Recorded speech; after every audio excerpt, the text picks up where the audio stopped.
Do you like to watch TV? Sometimes it's fun to watch TV just to relax, particularly when you're tired and you want to rest your mind. In fact, for some of us, we relax so much that when we start to watch TV, we're soon dreaming. The crazy thing is that so many TV shows follow pretty much the same plot. Take TV crime shows, for example. They follow a pretty standard plot. A crime is committed. We meet a bunch of potential suspects. We've seen enough crime shows to realize that the suspect probably isn't the most obvious person. And in the end, the crime is solved, the guilty are punished, the victims are avenged, and justice is served. It's a standard plot, whether from a contemporary TV show or one from 1979 or from 68 years ago. Do you have a favorite author? I really enjoy an author named Dick Francis. Francis writes mysteries, and they're usually set in the context of horse racing, which makes sense because Francis was once a professional jockey. He's an enjoyable writer, but the problem is that when I'm in an airport bookstore or a library and I pick one of his books up, I usually can't remember if I've read it or not. There's a summary inside the book, but it typically isn't very helpful because his books are, well, all pretty much the same. The names of the characters change, but the story usually follows a formula. A crime is committed. We meet a bunch of potential suspects. We've read enough crime books to realize that it isn't the most obvious suspect, and in the end the crime is solved, the guilty are punished, the victims avenged, and justice is served. It's a standard plot with 18 variations.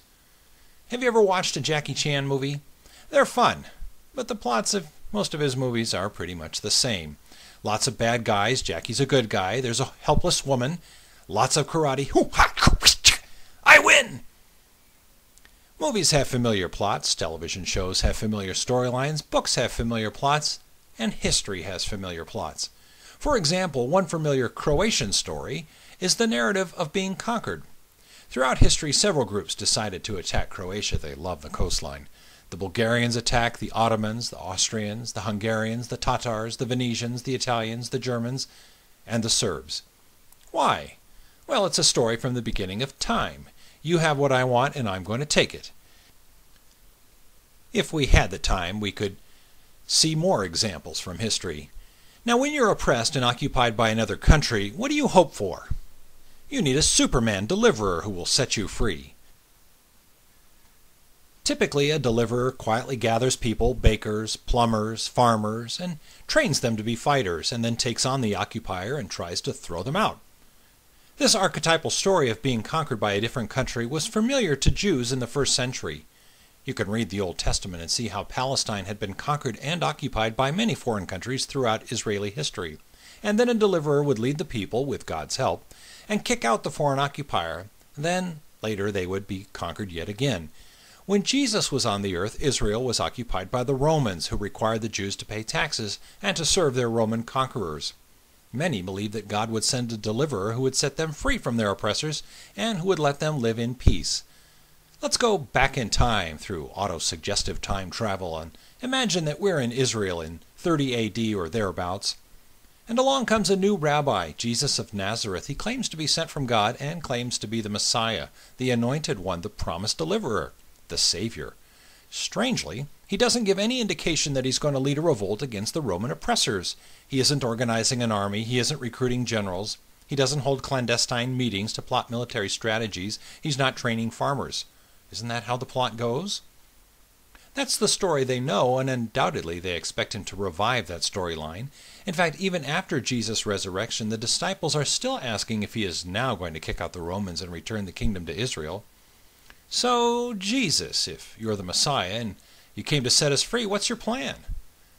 It's not a bigger army or better weapons or superior military strategy. Well, then what is it? Because that's like your job to set us free. Okay, Jesus, so there was something tactical in you're letting them kill and bury John the Baptist. So when are you going to let them have it? But Jesus doesn't repeat the familiar plot. He doesn't seem to feel obliged to play by the conventional rules. Instead, he introduces a new plot and gives them a new story. He tells them, recorded in John chapter 8, verses 31 and 32, if you want to be free, you shall know the truth, and the truth shall set you free. What? Truth is going to set us free. Right. So if I go start talking to Roman soldiers and start telling them the truth and say the soldier will fall off his horse and go home, that's it? Or if I start passing legislation based on truth and our society will be transformed and the Romans will be paralyzed with fear and leave, is that it?